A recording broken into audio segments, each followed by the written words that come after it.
ये कहानी है 3 जंगल के राजाओं की। ये है सुंदरबन जंगल, जिसके राजा है बगीरा। बगीरा बड़ा ही ईमानदार और रहमदिल राजा है। इनका जंगल तो बहुत बड़ा है, लेकिन जंगल में बहुत गरीबी है। और ये है सूरतपुर जंगल, जिसके महाराज है योद्धा राजवीर। राजवीर के पास माल दौलत किसी चीज की कोई कमी नहीं। उसके पास बड़ी सेना, बहुत माल, सब कुछ है। राजवीर अपने जवान बेटे वीरू के साथ रहता है। और ये है बंटी बाघ, जो कि बहुत ही छोटे जंगल का मालिक है। एक बार बंटी बाघ का सेवक भालू बंटी से कहता है, महाराज, आखिर आप इस छोटे से जंगल में कब तक पड़े रहोगे? इस जंगल में गिने चुने 10 जानवर हैं। अगर आप 5 का शिकार करोगे तो 5 जंगल छोड़कर भाग जाएंगे। आखिर कब तक इस जंगल में रहोगे?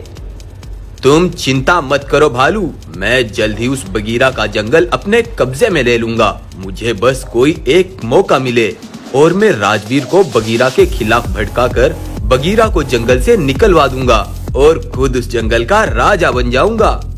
उधर बगीरा अपने जंगल के जानवरों की मदद के लिए राजवीर के जंगल जाता है। आओ आओ बगीरा आओ, बताओ कैसे आना हुआ? राजवीर दोस्त, तुमने मेरी बहुत मदद की है। आज भी तुमसे एक मदद के लिए आया हूँ। हाँ हाँ बताओ बगीरा, कैसी मदद चाहिए? वो दरअसल महाराज, मेरे जंगल के जानवरों को कोई काम नहीं मिल पा रहा, जिसके चलते उन्हें भोजन भी नहीं मिल पाता। अगर आप कुछ दिनों का भोजन उनके पास भेज देंगे तो आपका बहुत एहसान होगा। कोई बात नहीं बगीरा, मैं कल ही अपने बेटे वीरू को भोजन देकर तुम्हारे जंगल के लिए भेज दूंगा, चिंता मत करो। अगले दिन राजवीर का बेटा वीरू अपने 2 सिपाहियों के साथ भोजन लेकर बगीरा के जंगल पहुंचता है। तभी उसे वो बंटी देख लेता है। वो देखो भालू, वो है राजवीर का बेटा। मुझे पता चला है कि बगीरा ने राजवीर से मदद मांगी थी, तो ये उसकी मदद के लिए आया है। तो महाराज, हमें इससे क्या फायदा? अगर राजवीर का बेटा जिंदा अपने जंगल वापस ही ना लौटे तो? अरे हाँ महाराज, अब समझ आया। तो हम राजवीर के बेटे की मौत का इल्जाम बगीरा पर लगा देंगे। यह सोचकर बंटी राजवीर के बेटे वीरू के वापस आने का इंतजार करने लगता है। और कुछ देर बाद वीरू वापस लौट आता है। अरे रुको वीरू, मुझे अभी पता चला है कि तुम्हारे जंगल जाने वाले रास्ते पर कुछ शिकारियों ने डाका डाला हुआ है। आज तुम्हें जाने में खतरा हो सकता है। आज रात तुम मेरी गुफा पर रुक सकते हो। ठीक है, तुमने मुझे ये सब बता दिया, बहुत अच्छा किया, शुक्रिया तुम्हारा। कोई बात नहीं वीरू, ऐसी मदद तो मैं करता रहता हूँ। तब बंटी वीरू को अपनी गुफा पर लाकर उन्हें भोजन कराता है, जिसे खाते ही वो बेहोश हो जाते हैं। तब बंटी वीरू के दोनों सिपाहियों को मारकर एक नदी में फेंक देता है और वीरू को मारकर उसकी लाश बगीरा के जंगल बीच रास्ते में लटका देता है। उधर राजवीर अपने बेटे के ना आने से बहुत परेशान हो रहा था। तभी बंटी भागता हुआ उसके पास आता है। महाराज, आपके साथ वो हो गया जो आपने कभी सोचा भी नहीं था। मैंने जानवरों से सुना है, आपके बेटे वीरू को उस बगीरा ने मारकर बीच रास्ते में लटका दिया। ये सुनते ही राजवीर भागता हुआ सीधा बगीरा के जंगल पहुंचता है।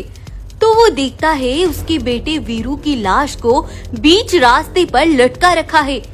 ये देख राजवीर की टांगे कांपने लगती है और वो गुस्से से लाल हो जाता है और सीधा बगीरा के पास पहुंचता है। गद्दार हो तुम बगीरा, गद्दार हो। तुमने मेरी रहमदिली का गलत फायदा उठाया। जैसे तुमने मेरे बेटे को मारकर बीच रास्ते में लटका दिया, वैसे ही मैं सभी जानवरों के सामने तुम्हारी लाश को सूली पर लटकाऊंगा। ये आप क्या कह रहे हो महाराज? ऐसा कैसे हो सकता है? आपका बेटा मेरी गुफा से बिल्कुल सही सलामत गया था। मेरा यकीन करो महाराज। अगर ये तुमने नहीं किया तो फिर किसने किया है? ये तो मुझे मालूम नहीं महाराज, लेकिन आप मुझे बस 2 दिन का समय दो, सच सबके सामने होगा। तब राजवीर अपने बेटे का अंतिम संस्कार करता है। ऐसे ही 2 दिन बीत जाते हैं। लेकिन बगीरा को अब तक कोई सबूत नहीं मिला कि तभी वहाँ पर राजवीर के बेटे वीरू का सिपाही, जिसको मारकर बंटी बाघ ने नदी में फेंक दिया था, वो अपने पैरों से चलता हुआ राजवीर के पास आता है। महाराज महाराज, वीरू को मारने वाला बगीरा नहीं, वो बंटी बाघ है। तब वो सिपाही राजवीर को बीती सारी बात बताता है, जिसे सुनकर राजवीर हक्का बक्का रह जाता है। अगर बंटी ने तुम्हें मारकर नदी में फेंक दिया था तो तुम बचे कैसे? महाराज, मुझे घायल समझकर उस बंटी ने मुझे नदी में फेंक दिया था, लेकिन मैं नदी के तेज बहाव में चलता हुआ नदी के एक किनारे पर जा लगा। कुछ देर बाद मुझे होश आया तो मैं चलता हुआ तुम्हारे पास आ पहुंचा। मुझसे गद्दारी करने की सजा बहुत बुरी होती है। बंटी की मौत इतनी आसानी से नहीं होगी।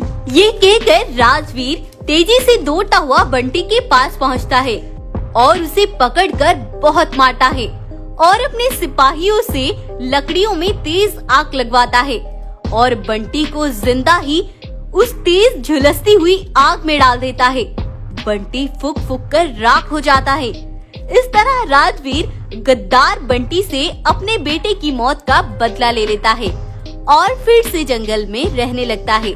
तो आपको आज की हमारी कहानी कैसी लगी हमें कमेंट करके जरूर बताएं, और अगर आपको ये कहानी पसंद आई हो तो वीडियो को लाइक करें, शेयर करें, अप्रिशिएट करें हमें और ज्यादा से ज्यादा हमारी वीडियोस को लाइक करें। Thank you.